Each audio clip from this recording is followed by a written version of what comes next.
Hello learner, my name is Anu. Welcome to my YouTube channel. आज के इस video में हम डिस्कस करने वाले हैं उत्तराखंड टेट यानी यूटेट का प्रीवियस ईयर पेपर जो 24 मार्च 2021 को हुआ था। आज हम देखेंगे पेपर फर्स्ट के ईवीएस यानी इन्वायरमेंटल साइंस के आगे के 16 क्वेश्चंस कि किस तरह के क्वेश्चन पूछे गए थे प्रीवियस ईयर में। इससे पहले के 15 क्वेश्चंस हमने कल के वीडियो में डिस्कस किए थे। अगर आपने वो वीडियो अभी तक नहीं देखी है तो आप जाकर देख लेना। उसका लिंक मैं नीचे डिस्क्रिप्शन बॉक्स में डाल दूंगी। यह वीडियो बहुत हेल्पफुल होगी आपके आने वाले यूटेट की परीक्षा यानी 30 सितंबर 2022 को होने वाली यूटेट की परीक्षा में। तो स्टार्ट करते हैं हम अपनी आज की वीडियो। क्वेश्चन नंबर 134 तक हमने कल अपने क्वेश्चन डिस्कस कर लिए थे, तो आज हम करेंगे 135 से। क्वेश्चन नंबर 135, ये प्रश्न पूछने पर अगर 1 महीने तक बिजली नहीं मिली तो हमारा जीवन कैसे प्रभावित होगा का उद्देश्य है। ऑप्शन ए, विवेकपूर्ण ढंग से बिजली का उपयोग करने हेतु छात्र को संवेदनशील बनाना। बी, बिजली के स्रोतों पर छात्रों का आंकलन करना। सी, छात्रों की कल्पनाशीलता और सोच कौशल को बढ़ावा देना। डी, सामान्य जागरूकता पर छात्रों का आंकलन करना। क्वेश्चन नंबर 135 का राइट ऑप्शन है ए, यानी विवेकपूर्ण ढंग से बिजली का उपयोग करने हेतु छात्रों को संवेदनशील बनाना। आप सोच सकते हैं कि अगर 1 महीने तक बिजली नहीं मिली तो हमारा जीवन कैसे प्रभावित होगा। ऐसे क्वेश्चन पूछने का उद्देश्य विवेकपूर्ण ढंग से बिजली का उपयोग करने हेतु छात्र को संवेदनशील बनाने से है। क्वेश्चन नंबर 136, कार्बोहाइड्रेट और प्रोटीन दोनों में पाए जाने वाला सामान्य तत्व है। A, chlorine. B, nitrogen. C, carbon. D, sulphur. 136 का राइट ऑप्शन है सी, यानी कार्बन। कार्बोहाइड्रेट और प्रोटीन दोनों में कार्बन सामान्य तत्व हैं। कार्बन हाइड्रोजन और ऑक्सीजन में 1:2:1 के अनुपात से मिलकर बने कार्बनिक पदार्थ कार्बोहाइड्रेट कहलाते हैं। प्रोटीन का निर्माण कार्बन, हाइड्रोजन, ऑक्सीजन एवं नाइट्रोजन तत्वों के अणुओं से मिलकर होता है। क्वेश्चन नंबर 137, झूम खेती पाई जाती है। ए, केरल में। बी, बिहार में। सी, मेघालय में। डी, मध्य प्रदेश में। क्वेश्चन 137 का राइट ऑप्शन है सी, मेघालय में। दिए गए ऑप्शन में राइट जो ऑप्शन है वो मेघालय है, क्योंकि मेघालय में झूम खेती होती है। झूम कृषि के अंतर्गत पहले वृक्षों तथा वनस्पतियों को काटकर उन्हें जला दिया जाता है। इसके बाद सफाई की गई भूमि के पुराने उपकरण जैसे लकड़ी के हलों आदि से जुताई करके बीज को बो दिया जाता है। इस कृषि में फसल पूर्णतः प्रकृति पर निर्भर होती है और उत्पादकता भी बहुत कम हो पाती है। क्वेश्चन नंबर 138, निम्न में से कौन सी पराबैंगनी किरण सबसे खतरनाक है। A, UVA. B, ultraviolet B. C, ultraviolet C. या डी, इनमें से कोई नहीं। क्वेश्चन नंबर 138 का राइट ऑप्शन है सी, यानी अल्ट्रावायलेट सी। यूवीसी किरण सबसे खतरनाक पराबैंगनी किरण होती हैं। ये किरणें छोटी तरंग दैर्घ्य वाली बहुत ऊर्जावान होती हैं। ये जीवन के सभी रूपों के लिए हानिकारक यानी कि खतरनाक हैं। हालांकि यूवीसी किरणों को ओजोन परत द्वारा फिल्टर किया जाता है, जो कभी भी पृथ्वी तक नहीं पहुंच पाती हैं। तो question number 139, Greenpeace international का मुख्यालय स्थित है। A, New York. B, Amsterdam. C, नई दिल्ली। या डी, नागासाकी। क्वेश्चन नंबर 139 का राइट ऑप्शन है बी, यानी एम्स्टर्डम। ग्रीन प्रिस का इंटरनेशनल मुख्यालय एम्स्टर्डम यानी नीदरलैंड्स में स्थित है।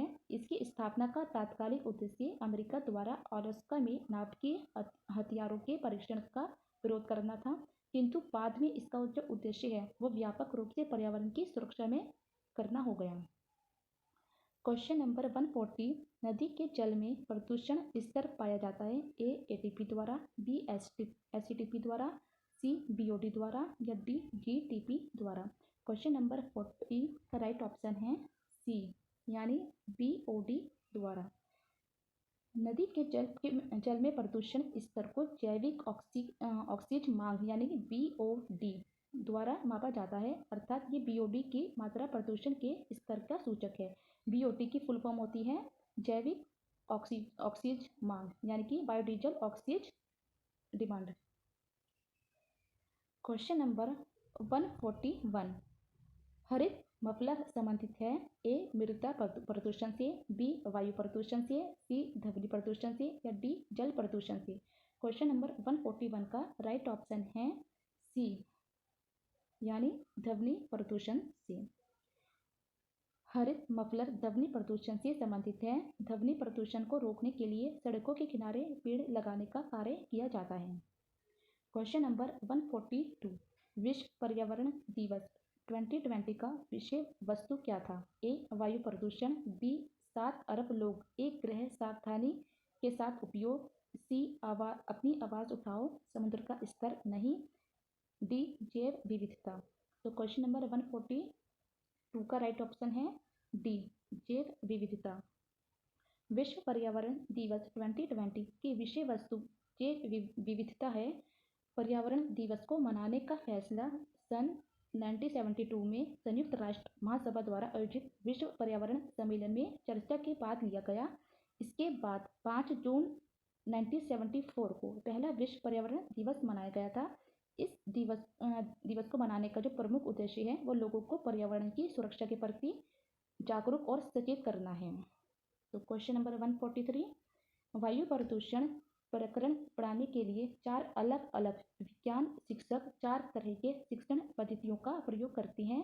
निम्नलिखित में से कौन सी पद्धति सबसे ज़्यादा उचित है? ए प्रकरण पूरा करने के बाद अभ्यास में दिए गए सभी प्रश्नों के उत्तर लिखना, बी विद्यार्थियों को वायु प्रदूषण पर वृत्त चित्र दिखाना, सी विद्यार्थियों से कहना कि वे दीपावली से पहले और बाद में वायु के नमूने इकट्ठा करें और उसकी गुणवत्ता का अध्ययन करते हुए निष्कर्षों को सारणीकृत करें, डी विद्यार्थियों को पाठ्य पुस्तक में से प्रकरण का सस्वर पाठन के लिए कहना और संकल्पना शब्दावली का अर्थ स्पष्ट करना। तो क्वेश्चन नंबर 143 का राइट ऑप्शन है सी विद्यार्थियों से कहना कि वे दीपावली से पहले और बाद में वायु के नमूने इकट्ठा करें और उसकी गुणवत्ता का अध्ययन करते हुए निष्कर्षों को सारणीकृत करें। इससे क्या होगा कि उनके जो निष्कर्षों इस प्रक्रिया के अंतर्गत जो है विद्यार्थी वायु प्रदूषण को प्रत्यक्ष तौर पर देख सकते हैं। Question number 144। GIS का विस्तृत रूप है यानी फुल फॉर्म। ए भौगोलिक सूचना प्रणाली, बी भौगोलिक सूचना स्रोत, सी भूगर्भीय सूचना प्रणाली या डी उपरोक्त में से कोई नहीं। क्वेश्चन नंबर 144 का राइट ऑप्शन है ए यानी भौगोलिक सूचना प्रणाली। GIS का जो फुल फॉर्म है वो भूगोलिक सूचना प्रणाली है। इस प्रौद्योगिकी का प्रयोग जो है वैज्ञानिक अनुसंधान, संस्थान प्रबंधन और संपत्ति प्रबंधन, पुरातात्विक कार्य, शहरीकरण व अपराध विज्ञान से होता है। Question number 145। मृत सागर क्या है? ए ऐसा सागर जिसका पानी जहरीला है, बी ऐसा सागर जो सभी सागरों व महासागरों से ज़्यादा नमकीन है, सी ऐसा सागर जिसमें ज्वार भाटे बहुत तीव्र गति से आते हैं, डी ऐसा सागर जिसमें जहाज चलाना खतरनाक है। क्वेश्चन नंबर 145 का राइट ऑप्शन है बी यानी ऐसा सागर जो सभी सागरों व महासागरों से ज़्यादा नमकीन है। मृत सागर जो है समुद्र जल से 440 मीटर नीचे यानी दुनिया का सबसे निचला बिंदु यानी पॉइंट कहा जाने वाला सागर है। मृत सागर यानी डेड सी इजराइल और जॉर्डन के बीच में स्थित है। Question number 146। मीरा और दिव्या छोटी लड़कियां हैं। मीरा समोसे, कटलेट और डबल रोटी खाना पसंद करती हैं, जबकि दिव्या ऐसा भोजन पसंद करती है जिसमें लौह तत्व की कमी हो। मीरा और दिव्या को निम्नलिखित बीमारी में से क्रम से कौन सी बीमारी हो सकती है? ए मोटापा और स्कर्वी, बी स्कर्वी और एनीमिया, सी एनीमिया और रतौंधी या डी मोटापा और एनीमिया। तो 146 का राइट ऑप्शन है डी मोटापा और एनीमिया। मीरा को मोटापे की बीमारी हो जाती है क्योंकि वो समोसे, कटलेट और डबल रोटी में जो फैट यानी वसा की मात्रा अधिक होती है, इसलिए मीरा को मोटापे की बीमारी हो जाती है। जबकि दिव्या जो है वो लौह तत्व की कमी के कारण एनीमिया की बीमारी हो जाती है, क्योंकि लौह तत्व मतलब आयरन की कमी हो जाती है। क्वेश्चन नंबर 147, निम्नलिखित में से कौन सा विटामिन कोशिकाओं के सुरक्षा में सहायक है? A vitamin B12, B vitamin के, सी विटामिन ई या डी विटामिन ए। 147 का राइट ऑप्शन है सी विटामिन ई। कोशिकाओं की सुरक्षा में सहायक है। विटामिन ई जो है मानव द्वारा कुछ प्रकार की प्रोटीन का संश्लेषण करने के लिए आवश्यक होता है।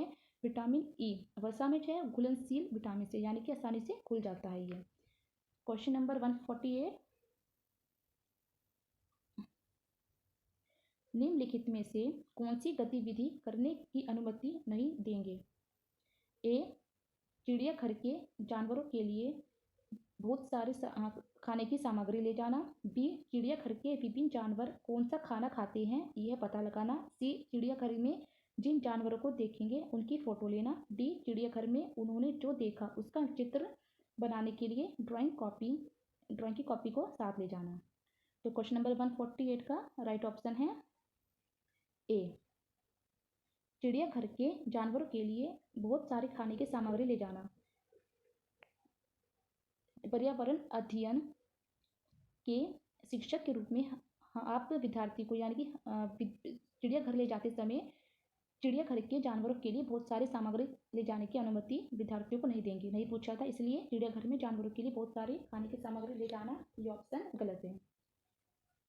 क्वेश्चन नंबर 149, प्राथमिक स्तर पर EVS यानी इन्वायरमेंट साइंस पाठ्य पुस्तक में कविताओं और कहानियों की भूमिका होती है। ए मौलिक अवधारणाओं को बेहतर समझ को बढ़ाना। बी नियमित शिक्षण शैली में बदलाव लाना। सी छात्रों में साहित्यिक कौशल विकसित करना। डी विषय को सीखने में अधिक रुचिकर एवं मनोरंजक बनाना। तो क्वेश्चन नंबर 149 का राइट ऑप्शन है डी विषय को सीखने में अधिक रुचिकर एवं मनोरंजक बनाना। यानी कि प्राथमिक स्तर यानी कि प्राइमरी लेवल पर EVS पाठ्यक्रम पुस्तक में कविताओं तथा कहानी का जो संग्रह इसलिए किया जाता है जिससे EVS विषय सीखने के लिए अधिक रुचिकर एवं मनोरंजक बने। क्वेश्चन नंबर 150, पर्यावरण अध्ययन के शिक्षक को ए बच्चों के दृष्टिकोण को स्वीकार करना एवं सम्मान देना चाहिए। बी अभिभावक के विचार को स्वीकार करना एवं सम्मान देना चाहिए। या सी विशेष प्रयोगों पर ध्यान देना चाहिए। डी विशेषता पुस्तकों पर परीक्षाओं पर ध्यान देना चाहिए। क्वेश्चन नंबर 150 का राइट ऑप्शन है सी विशेषतः प्रयोगों पर ध्यान देना चाहिए। ये पर्यावरण अध्ययन के शिक्षक का उद्देश्य है। तो कैसे लगी आज आपको हमारी वीडियो, हमें कमेंट करके जरूर बताना। Thanks for watching my video.